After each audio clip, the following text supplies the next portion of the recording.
ঘনাচ্ছে নিম্নচাপ, ভারী থেকে অতি ভারী বৃষ্টিতে ভাসবে গোটা সপ্তাহ। আজ এবং আগামী কয়েকদিনে কেমন থাকবে দুই বাংলার আবহাওয়া, এ নিয়ে কি বলছে আবহাওয়া দপ্তর, কি রয়েছে সতর্কতা, জানুন বিস্তারিত। আর মাত্র কয়েক ঘন্টার মধ্যেই দুই বাংলার একাধিক জেলায় বজ্রবিদ্যুৎ সহ তুমুল ঝড় বৃষ্টির পূর্বাভাস। দমকা ঝড় এবং সঙ্গে বজ্রপাতের সঙ্গে প্রবল বৃষ্টিও চলবে কয়েকটি এলাকায়। ইতিমধ্যেই উত্তর এবং দক্ষিণ বাংলার বেশ কয়েকটি এলাকায় জারি করা হয়েছে লাল, হলুদ এবং কমলা সতর্কতা। রাজস্থান থেকে বিহার পর্যন্ত মৌসুমী অক্ষরেখার অবস্থান, যেটি হরিয়ানা এবং উত্তরপ্রদেশের ওপর দিয়েও বিস্তৃত। পূর্ব পশ্চিম অক্ষরেখা উত্তরপ্রদেশ থেকে মণিপুর পর্যন্ত বিস্তৃত, যা উত্তরবঙ্গের ওপর দিয়ে গিয়েছে। এই দুই সিস্টেমের প্রভাবে বঙ্গোপসাগর থেকে প্রচুর পরিমাণে জলীয় বাষ্প ঢুকছে। আগামী 24 ঘন্টায় বৃষ্টির দাপট আরও বাড়বে। উত্তরবঙ্গের ওপরের দিকের 5টি জেলায় রয়েছে প্রবল ঝড় বৃষ্টির সম্ভাবনা। বাদ যাবে না উত্তরের নিচের দিকের 3টি জেলাও। বঙ্গোপসাগর থেকে প্রচুর পরিমাণে জলীয়বাষ্প প্রবেশ করছে এবং অনুকূল বায়ু প্রবাহের কারণে আগামী 24 ঘন্টায় উত্তরবঙ্গের বেশ কয়েকটি জেলায় ভারী থেকে অতি ভারী বৃষ্টির সম্ভাবনা রয়েছে। কোথাও কোথাও বৃষ্টির পরিমাণ 20 সেন্টিমিটার পর্যন্ত বা তার বেশিও হতে পারে। বিগত কয়েকদিনের টানা বৃষ্টিতে এক ধাক্কায় পারদ নেমেছে অনেকটাই। আবহাওয়া দপ্তর জানিয়েছে, আজ কলকাতা এবং পার্শ্ববর্তী জেলাগুলিতে আপাতত মনোরম আবহাওয়াই বজায় থাকবে।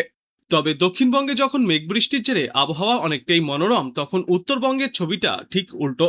সেখানে গত কয়েকদিনে অতি ভারী বৃষ্টিতে কার্যত দুর্যোগের রূপ নিয়েছে। পাহাড়ের একাধিক জায়গায় ধস নামার আশঙ্কা বাড়ছে। আজ বজ্রবিদ্যুৎ সহ বৃষ্টির সম্ভাবনায় হলুদ সতর্কতা জারি থাকবে বীরভূম, মুর্শিদাবাদ, নদিয়া, 24 পরগনা এবং 2 বর্ধমানে। এই সমস্ত জেলাগুলিতে ঘন্টায় সর্বোচ্চ 40 থেকে 50 কিলোমিটার গতিবেগে ঝড়ো হাওয়া বইবার সম্ভাবনা। আজ ঝড় বৃষ্টির পরিমাণ বাড়বে গোটা দক্ষিণ বাংলাতেই। ঘন্টায় সর্বোচ্চ 50 থেকে 60 কিলোমিটার গতিবেগে দমকা ঝড়ো বাতাস বইতে পারে। পূর্ব বর্ধমান, বীরভূম, মুর্শিদাবাদে বৃষ্টির সম্ভাবনা বেশি। এরপর আগামীকাল বৃষ্টির সম্ভাবনা বেশি থাকবে ঝাড়গ্রাম, পশ্চিম মেদিনীপুর, পুরুলিয়া আর বাঁকুড়া জেলায়। শুক্রবার পর্যন্ত বজ্রবিদ্যুৎ সহ হালকা থেকে মাঝারি বৃষ্টির সম্ভাবনা রয়েছে। হলুদ সতর্কতা জারি থাকবে দক্ষিণবঙ্গের বেশিরভাগ জেলাতেই। বজ্রপাতের আশঙ্কাও থাকছে।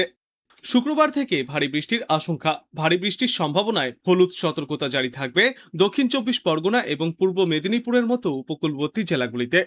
দক্ষিণবঙ্গের সব জেলাতেই বজ্রবিদ্যুৎ সহ বৃষ্টির পাশাপাশি ঘন্টায় সর্বোচ্চ 40 থেকে 50 কিলোমিটার বেগে দমকা ঝড়ো বাতাস বইবে।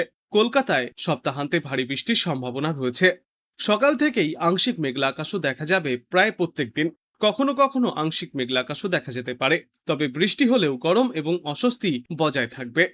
উত্তরবঙ্গে অতি ভারী বৃষ্টির সম্ভাবনায় জারি থাকবে লাল সতর্কতা। দার্জিলিং, কালিম্পং, কোচবিহার, জলপাইগুড়ি এবং আলিপুরদুয়ার জেলায় অত্যন্ত ভারী বৃষ্টির সম্ভাবনায় লাল সতর্কতা জারি থাকবে। বৃষ্টি হতে পারে 200 মিলিমিটার পর্যন্ত। বজ্র বিদ্যুৎ সহ ঝড় বৃষ্টির সম্ভাবনায় কমলা সতর্কতা জারি থাকবে উত্তর ও দক্ষিণ দিনাজপুর এবং মালদা জেলাতেও।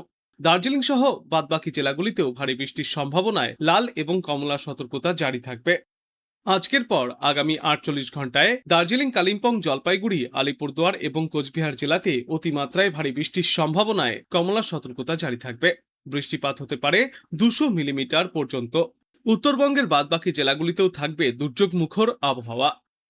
এদিকে দক্ষিণবঙ্গে আপাতত বৃষ্টি চললেও তেমন অতিমাত্রায় ভারী বৃষ্টি বা দুর্যোগের সম্ভাবনা নেই, কিন্তু বৃষ্টি হলেও দক্ষিণবঙ্গের জেলাগুলিতে আপাতত গরম বা আর্দ্রতাজনিত অস্বস্তি থেকে মুক্তি মিলবে না। বৃষ্টি না হলে তাপমাত্রা এবং আর্দ্রতাজনিত অস্বস্তিতে মানুষকে ভুগতে হবে। অন্যদিকে উত্তরবঙ্গের একাধিক জেলায় ভারী থেকে অতি ভারী বৃষ্টির আশঙ্কায় জারি থাকবে লাল সতর্কতা। পাহাড়ি এলাকায় ধস এবং নিচু এলাকায় জল জমার মতো আশঙ্কাও তৈরি হচ্ছে উত্তর থেকে দক্ষিণ প্রায় সর্বত্রই। বঙ্গোপসাগর থেকে প্রচুর পরিমাণে জলীয় বাষ্প এখন কোনো বাধা ছাড়াই স্থলভাগে প্রবেশ করছে, তাই ঝড় বৃষ্টির জন্য অনুকূল পরিবেশ তৈরি হচ্ছে গোটা বাংলায়। আজ কলকাতা সহ দক্ষিণবঙ্গের অধিকাংশ জেলা এবং উত্তরবঙ্গের প্রায় প্রতিটি জেলাতেই টানা দুর্যোগের সম্ভাবনা রয়েছে। আজ সারাদিন কেমন থাকবে আবহাওয়া, এই পূর্বাভাসে বিশেষজ্ঞরা জানিয়েছেন, বিক্ষিপ্তভাবে ভারী বৃষ্টির জন্য কমলা সতর্কতা জারি থাকবে হাওড়া, কলকাতা, পুরুলিয়া, বাঁকুড়া, ঝাড়গ্রাম, পশ্চিম মেদিনীপুর, পূর্ব ও পশ্চিম বর্ধমান, বীরভূম এবং মুর্শিদাবাদ জেলায়। আবহাওয়া দপ্তর জানিয়েছে, দক্ষিণ পশ্চিম মৌসুমী বায়ু উত্তরবঙ্গের ওপর সক্রিয় রয়েছে। সমুদ্র পৃষ্ঠের গড় উচ্চতায় পাঞ্জাব থেকে হরিয়ানা ও উত্তরপ্রদেশ হয়ে বিহার পর্যন্ত বিস্তৃত মৌসুমী অক্ষরেখাটি এখনও অপরিবর্তিত বা স্থিতিশীল রয়েছে। তবে উত্তাল থাকতে পারে সমুদ্র, তাই মৎস্যজীবীদেরকে সাবধানে থাকতে হবে। উত্তরবঙ্গের জন্য আজ পূর্বাভাসে বলা হয়েছে আজও সেখানে জারি থাকবে লাল সতর্কতা। আবহাওয়া দপ্তরের তরফ থেকে উত্তরবঙ্গে ভারী থেকে চরম ভারী বৃষ্টির সম্ভাবনায় লাল সতর্কতা জারি করা হয়েছে দার্জিলিং, জলপাইগুড়ি এবং আলিপুরদুয়ার জেলায়। এছাড়া ভারী থেকে অতি ভারী বৃষ্টির জন্য লাল সতর্কতাও জারি করা হয়েছে কোচবিহার এবং কালিম্পং জেলায়। বাদবাকি জেলাগুলিতে ঝড় বৃষ্টির জন্য হলুদ সতর্কতা জারি থাকবে উত্তরে। আর আজকের পর আগামীকালের আবহাওয়া সম্পর্কে বলা হয়েছে উত্তরবঙ্গের দার্জিলিং, জলপাইগুড়ি, কালিম্পং, কোচবিহার এবং আলিপুরদুয়ার জেলায় ভারী থেকে অতি ভারী বৃষ্টির সম্ভাবনায় কমলা সতর্কতা জারি থাকবে। এছাড়াও ভারী বৃষ্টির জন্য হলুদ সতর্কতা জারি করা হয়েছে উত্তর ও দক্ষিণ দিনাজপুর জেলায়। দক্ষিণবঙ্গের কথা বললে আগামীকাল হালকা থেকে মাঝারি তো আবার কখনো কখনো বিক্ষিপ্তভাবে ভারী বৃষ্টির সম্ভাবনাও রয়েছে।